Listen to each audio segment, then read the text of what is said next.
a great day to be an American. Great day to be an American.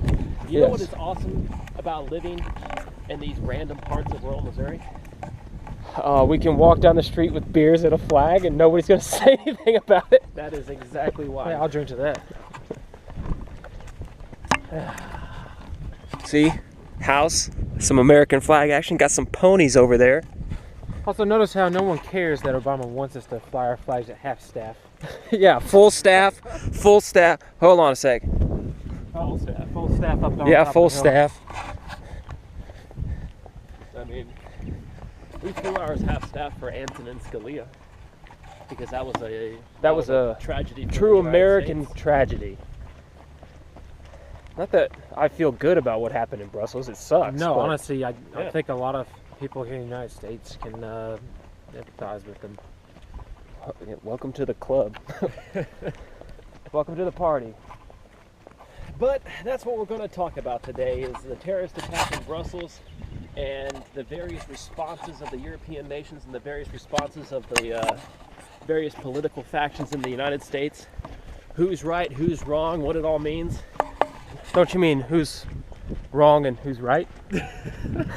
That's what I said, wasn't it? People generally on the right, though, are right. I mean, that's why they're on the right. Who is wrong and who is correct? Who's on the left and who's on the right? And generally the right is correct.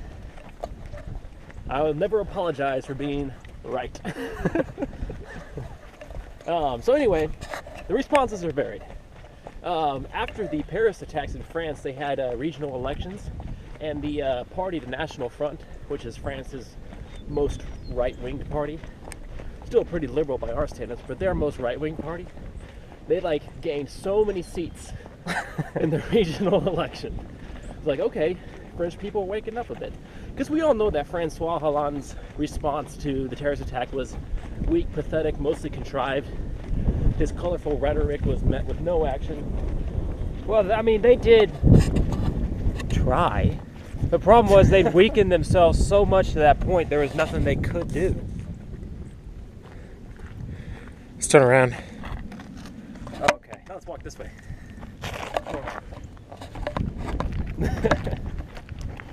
But the point is, it was okay, the French carried out 6 airstrikes, and basically what they did is they were airstrikes that we were going to carry out, and so we just gave them the intel for them, and they did them instead. And it's purely for show.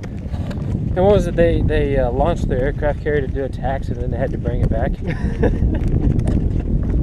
They're one aircraft carrier. They're one aircraft carrier. Let me explain how NATO works.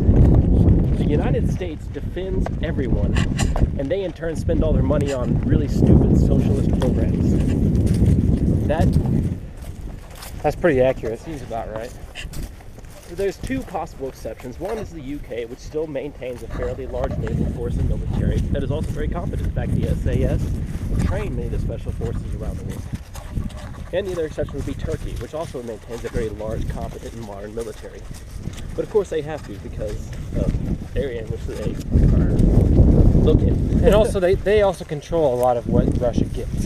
Yeah. Because Russia gets a little bit out of Siberia, some from the North Sea, Russia doesn't have and then anything to do basically with this. This is a the NATO thing. and then basically what comes through the Strait of whatever that is for Turkey and Gibraltar.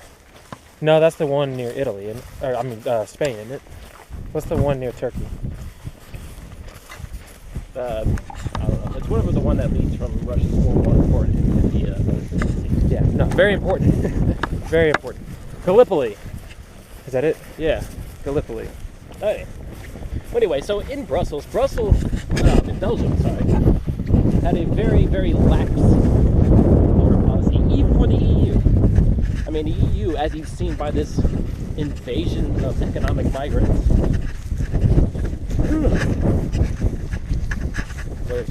So, as you've seen by this invasion of economic migrants, they have a terrible border policy. They're letting Small trailer for small capitalist goods. Bigger trailer for big capitalist goods. Oh. Bigger trailer for bigger capitalist goods. And here's America's trailer. And the biggest stuff that we could haul goes in this guy right here. And all of that we haul is private property, which we own. It's ours. Not if Bernie Sanders has anything to do with about it. Yeah. All right, what were we saying about NATO and the laws on incoming people? The European Union, not NATO, was criticizing Belgium for the lack of border policies and scrutinizing the people entering the country.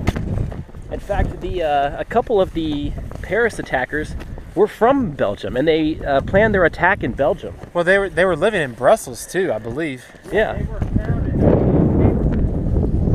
So the thing is this was coming, and this is a consequence that Belgium reaped from not properly protecting its borders and its people. And this is a batwing and mower this is right here. I think I see where this. is indicative. Hey, I think I see where this protecting your borders is going. Don't we have a certain candidate that wants a wall built, Chris? Yeah, it's Ted Cruz. I don't know about anybody else. He's going to get Donald Trump to pay for it. Didn't see that one coming, did you? Bernie Sanders wants to build a wall to keep everybody from leaving.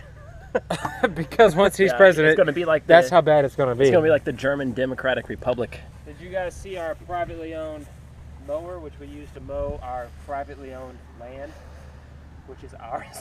You won't be singing such a happy tune when Bernie Sanders is president, you bourgeois pig. Come on. We don't control the means of production. We just enjoy having things. Land is a means of production. Yeah. We produce beef that makes us grow up big and strong. Yeah, but we produce also hay bales. we also Bales of produce hay. what the market has decided is a valuable service. So whatever we receive back from everybody who gives us their money free and Would willingly. you shut up with your capitalist gobbledygook, you greedy bourgeois pig? I'm just saying, if you set out with the goal of making money and screwing everybody who would give it to you, That you're was a gonna good end one. up with $0. Yeah. But anyway, all of this open border policy and this political correctness towards Islam is a result of Europe being absolutely consumed by this massive cancer of leftism. Where I'm like looking at social media posts in Europe where they literally can't figure out why they're taxed. Like, what? We gave them freedom, and we gave them benefits, and we gave them jobs, and we gave them a civilized. Yeah, but you didn't Society convert to to live in. Islam. Yeah, exactly. They just That's can't the get big, their hand. They just can't wrap their. head Oh, around look, the here fact comes Jake. Oh, that they're killing us because we are not Muslim, hey, what's up, buddy? and it's not. What's up, buddy? Hey, Hey, buddy. American dog. buddy. Actually, he's Spanish. Pyrenees Mountains.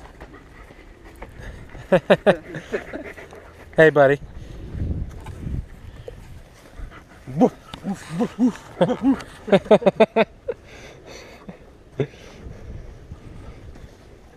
Says, let me get some of that flat.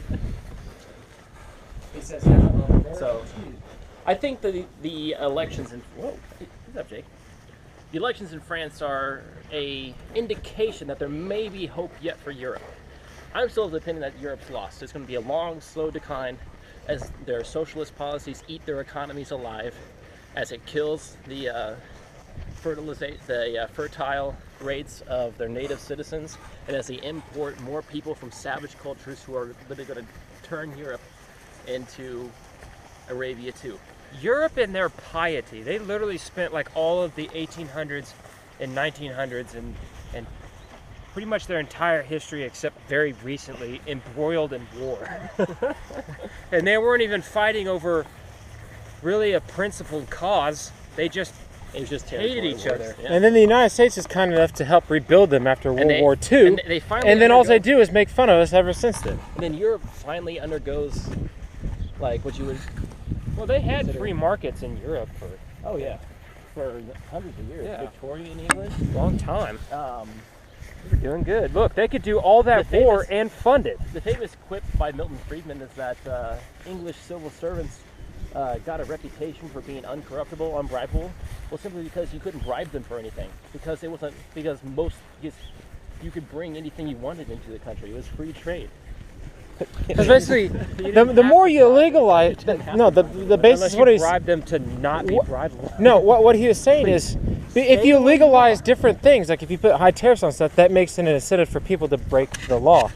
when you don't give anything for them to break, then, you know, they can't do anything illegally. Oh, yeah, if they put a 45% tariff on Mexican goods, I'm going to be the first person, you know, bootlegging goods across the I border. hope not. I hope not. But we thank you guys for enjoying this most recent episode of, what is it, Jesus, Freedom, and Jesus, Guns? Guns and Freedom, 3 rednecks rant. This time about Belgium and terrorism And capitalism. and capitalism. We're not ranting about capitalism. We're ranting No. against. Yeah, we love capitalism.